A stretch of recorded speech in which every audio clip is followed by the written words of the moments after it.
नमस्कार, आप देख रहे हैं क्राइम 24 आवर्स और मैं हूं आपके साथ ज्योति कनौजिया। ये नजर डालते हैं दिन भर की बड़ी खबरों की ओर। आजमगढ़ में फर्जी मदरसों पर बड़ा खुलासा हुआ है। जिले में विशेष जांच दल की 2019 मदरसे केवल कागजों में ही चलते मिले हैं, जबकि इन्हें लगातार सरकारी मदद मिलती रही है। इनमें से 39 तो ऐसे थे जिनको आधुनिकीकरण के नाम पर सरकारी भुगतान हुआ है। SIT ने अपनी रिपोर्ट शासन की सौंप दी है।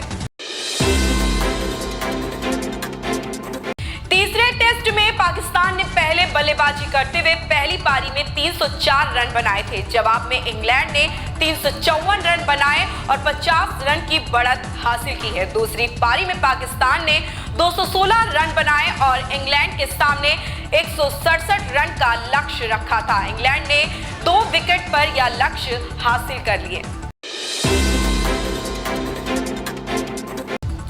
इलाहाबाद विश्वविद्यालय में छात्रों की पिटाई के बाद सोमवार को जमकर बवाल हुआ है। उग्र भीड़ ने पथराव तोड़फोड़ के साथ आगजनी की, कार्यालयों के दरवाजे खिड़कियों के साथ ही दर्जनों वाहन क्षतिग्रस्त कर दिए गए। 2 बाइकों व जनरेटर फूंकने के साथ कैंटीन को भी आग के हवाले कर दिया है। मलाइका के जीवन के हैरान कर देने वाले पहलुओं में से एक उनका और छोटी बहन अमृता अरोड़ा का रिश्ता भी है। कैमरे के सामने अक्सर एक दूसरे के ऊपर प्यार लुटाती नजर आने वाली इन दोनों बहनों को इस शो में लड़ते हुए देखा जा चुका है। एक बार फिर मलाइका अरोड़ा और Amrita moving in with Malaika के लेटेस्ट एपिसोड में एक दूसरे से भिड़ते देखा गया है। आंध्र प्रदेश में भीख मांग रही एक महिला के साथ दुष्कर्म का मामला सामने आया है। यहां 3 लोगों ने महिला को जबरन शराब पिलाकर 3 दिनों तक उसके साथ दुष्कर्म किया। पुलिस ने इस मामले में 3 लोगों को गिरफ्तार कर लिया है। सड़क एवं परिवहन मंत्री नितिन गडकरी ने सोमवार को देश का पहला श्योरिटी बॉन्ड इंश्योरेंस जारी किया है। यह कदम इंफ्रा डेवलपर्स की बैंक गारंटी की निर्भरता को कम करेगा। इस दौरान केंद्रीय मंत्री ने कहा, भारत 5 ट्रिलियन अर्थव्यवस्था बनाने के रास्ते पर है। देश के इस उपलब्धि में इंश्योरेंस की अहम भूमिका होगी। मध्य प्रदेश में मदरसों की पढ़ाई को लेकर विवाद गहराता जा रहा है। गृह मंत्री नरोत्तम मिश्रा के मदरसों की जांच का बयान का विरोध करते हुए कांग्रेस विधायक आरिफ मसूद ने सरस्वती शिशु मंदिर की जांच कराने की मांग की है। चीन द्वारा उसकी सख्त शून्य कोविड नीति में छूट देने के ठीक बाद से ही देश भर में संक्रमण और मौत के मामले बढ़ गए हैं। सोमवार को चीन के स्वास्थ्य अधिकारियों ने कोविड-19 से राजधानी बीजिंग में 2 मौतों की पुष्टि की है। उत्तराखंड के मौसम में ठंडक लगातार बढ़ रही है। पहाड़ से लेकर मैदान तक ठिठुरन है। कहीं धुंध तो कहीं पाला, परेशानी बढ़ गई है। मंगलवार सुबह भी मौसम का मिजाज बिगड़ा दिखाई दिया। सुबह कई जगहों पर कोहरे की चादर दिखाई दी, जिससे ठिठुरन महसूस हुई है। दिल्ली पुलिस के एक इंस्पेक्टर का वीडियो सोशल मीडिया पर वायरल हो रहा है। एक इंस्पेक्टर वर्दी में मेरे बालम थानेदार गाने पर डांस करते हुए दिखाई दे रहा है। बताया जा रहा है कि इंस्पेक्टर श्रीनिवास नारायण थाने का SHO है। इसके परिवार में रिंग सेरेमनी का कार्यक्रम था। उसी दौरान SHO ने गाने पर डांस करने लगा। यूपी ग्लोबल इन्वेस्टर्स समिट को लेकर 3 देशों की यात्रा से लौटी डिप्टी CM ब्रजेश पाठक ने सोमवार को मुख्यमंत्री योगी आदित्यनाथ से मुलाकात कर उन्हें विस्तृत रिपोर्ट सौंपी। इसमें उन्होंने बताया है कि IT, कृषि, वैकल्पिक ऊर्जा व दुग्ध उत्पादन में बड़ा निवेश आएगा। कांग्रेस नेता राहुल गांधी की भारत जोड़ो यात्रा का राजस्थान में मंगलवार को अंतिम दिन है। 100 दिन पूरे करने के बाद भारत जोड़ो यात्रा 24 दिसंबर को दिल्ली पहुंचेगी, जिसके बाद 9 दिन का ब्रेक होगा। उसके बाद भारत जोड़ो यात्रा 3 जनवरी 2023 को फिर से शुरू होगी। भारत जोड़ो यात्रा के दौरान मुख्यमंत्री अशोक गहलोत का अनूठा अंदाज देखने को मिला। यात्रा के दौरान सोमवार को सीएम गहलोत ने बच्चों के साथ अलाव तापा और बच्चों और महिलाओं से संवाद किया। अचानक मुख्यमंत्री को देखकर गांव में खुशी की लहर दौड़ गई। एकनाथ शिंदे ने शिवसेना पार्टी के नागपुर विधानसभा में कार्यालय को भी अपने कब्जे में ले लिया है। इसके अलावा सुप्रीम कोर्ट ने उद्धव ठाकरे और मुख्यमंत्री एकनाथ शिंदे के बीच दायर याचिकाओं पर सुनवाई के लिए अगली तारीख 13 जनवरी 2023 निर्धारित की है। भाजपा संगठन की अगले माह दिल्ली में अहम बैठक होने वाली है। इसमें पार्टी के अध्यक्ष जेपी नड्डा के सेवा काल में विस्तार पर मोहर लगने की संभावना है। भाजपा सूत्रों ने कहा कि राष्ट्रीय कार्यकारिणी की बैठक में आगामी विधानसभा चुनावों की रणनीति और जारी संगठनात्मक प्रक्रिया पर भी मंथन होगा।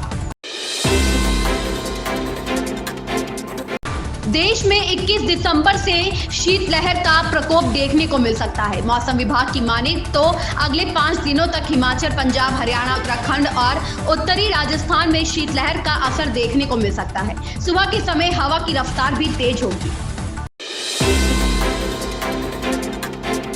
2024 में राहुल गांधी के अमेठी से लोकसभा चुनाव लड़ने की अटकलों के बीच सामने आए कैबिनेट मंत्री स्मृति ईरानी के एक ट्वीट ने सियासी पारा गरमा दिया है। स्मृति ने पूछा है कि क्या आपका अमेठी से लड़ना पक्का समझूं?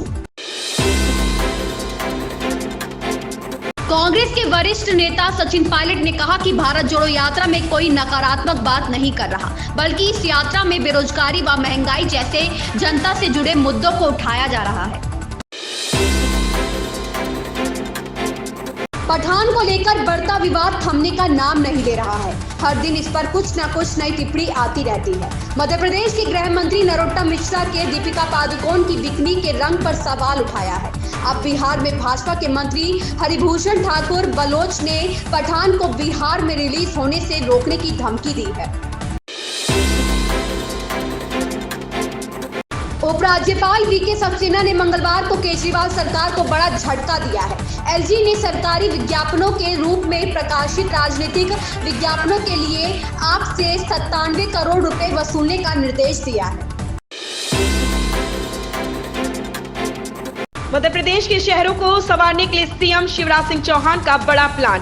प्रदेश के 14 शहरों में रोपवे बनेंगे। उज्जैन में 209 करोड़ रुपए खर्च किए जाएंगे। यहाँ रोजाना एवरेज 32,000 श्रद्धालु रेलवे स्टेशन से महाकाल मंदिर तक रोपवे के माध्यम से आ जा सकेंगे। यही प्लान दूसरे शहरों में भी लागू होगा। अगले 5 साल में छोटे बड़े सभी शहर कचरा और गड्ढा मुक्त होंगे।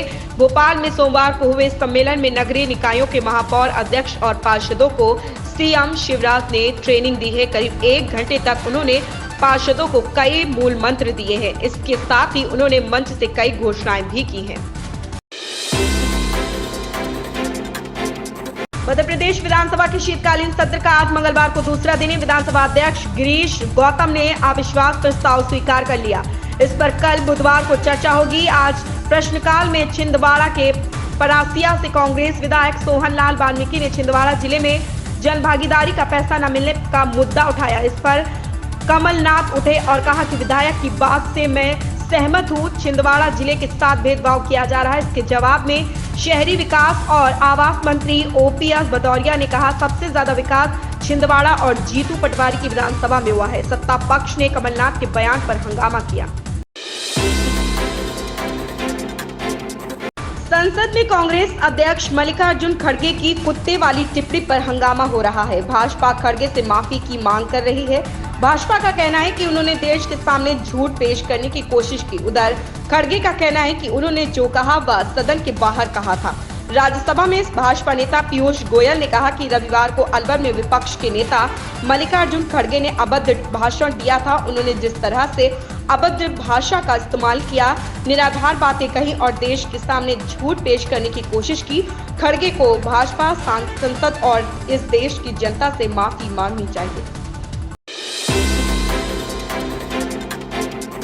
दिल्ली के लेफ्टिनेंट गवर्नर वीके सक्सेना ने चीफ सेक्रेटरी को आम आदमी पार्टी आप से 97 करोड़ रुपए वसूलने के आदेश दिए हैं। इसके लिए पार्टी को 15 दिन का समय दिया गया है। सीएम अरविंद केजरीवाल पर आरोप है कि उन्होंने पार्टी के प्रचार में सरकारी पैसे खर्च किए हैं। जो कि सुप्रीम कोर्ट के दिशा निर्देशों का उल्लंघन है। एलजी का कहना है कि केजरीवाल ने राजनीतिक विज्ञापनों को सरकारी विज्ञापन के तौर पर पब्लिक करवाया है। अगस्त 2016 में हाईकोर्ट ने इस मामले में 3 सदस्यों की एक कमेटी गठित की थी। कमेटी को विज्ञापनों पर खर्च किए गई राशि को लेकर जांच के आदेश दिए गए थे।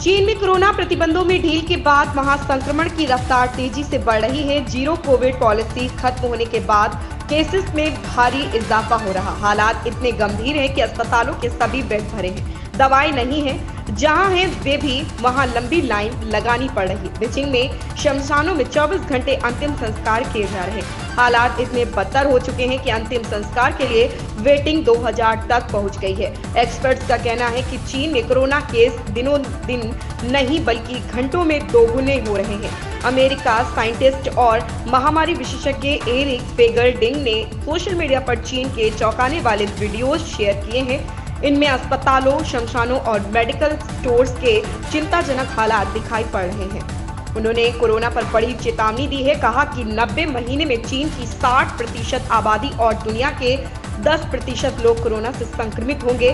करीब 10 लाख मौतों की आशंका है। इन खबरों में बस इतना ही। मिलते हैं दूसरी खबरों में क्राइम 24 आवर्स के साथ।